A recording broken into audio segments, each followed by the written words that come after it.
What's up, guys? Sean, Leslie for Dummies. Well, most of the snow has melted and I sound sick. It's probably because I'm getting sick. But in any case, the mailman delivered a couple of things. Now I'm waiting for a bunch more stuff. This isn't what I thought was coming today, but in any case, it gives me something to do. So these, well, if you weren't familiar, I did a video a little while ago where I was using this shoulder bolt and this thumb screw nut or wheel, whichever you want to call it, to secure my Heatcore. The problem I had with this particular one is the size of the thumb wheel, is that they actually touched. So when I was tightening one, the other one would loosen. You can see it's doing it like right now. So you'd have to hold one. It made it very difficult. And the other problem is that when these were bottomed all the way out, of course, they had a snag point, that extra thread that was sticking off the end. Now, of course, I could have just cut it off. Super easy, but it didn't mitigate the problem with these oversized wheels. So I ordered some different wheels. So using those same shoulder bolts, these ones, you can see, are of much narrower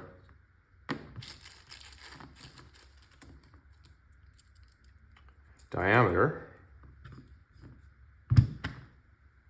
So when they're side by side, they don't contact each other. Now, that was one option. I ordered some different pins. I can't recall what they called these, rivet screws or something like that, but in any case, these are M4 by 35, so the shank is 35 mils long.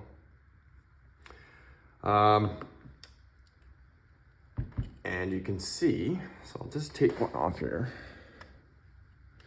I use these other thumb screws, which are these guys here. These are M4 by 6 millimeter, and 6 millimeter is the length. These particular rivet screws are only threaded approximately 6 millimeters. So these aren't threaded all the way through. So they are solid from, say, about this section down. So there's no real fear of these things bending or anything like that. So they are stainless. I'll just show you what they look like here.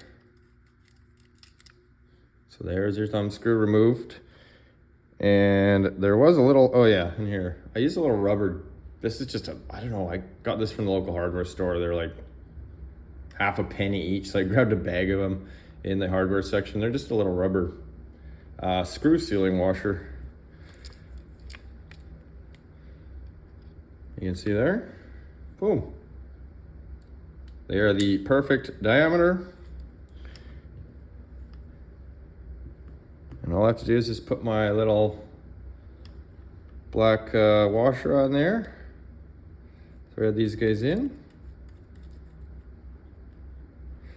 And tighten them down. And I just hold my thumb on this side. Perfectly adequate. Heatcore is nice and secure. Now, there's nothing wrong with the original design. Let me be clear. The pins work well. But I am of the belief that if you haven't noticed, those factory pins, your Heatcore kind of gets a little bit of a wobble. And I think that is the reason, I'm not gonna be able to get that out of there, that your barrel takes a little bit of damage. Yeah, not coming out. Is the alignment of the bolt from your Heatcore wobbling. Now there's also your bushing in here that probably plays a part in it, but I'm not really gonna mess with that. And this just seemed like an easy fix. There you go.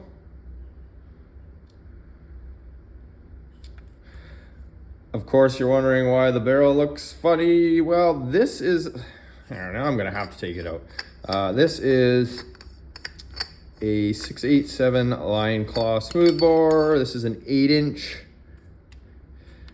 And the reason I have it in my M17 is because I'm about to do another video.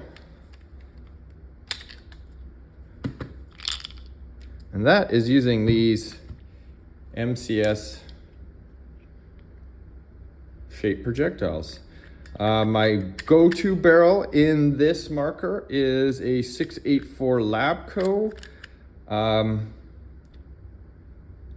These are about a 685 and they don't fit very well in the 684. Now my 684 is kind of sloppy to begin with, but I have to push them through with quite a bit of effort. So I'm gonna do a baseline with these. Well, let's just show you. Get her ready. Here we go. Woo! They fit really good in there.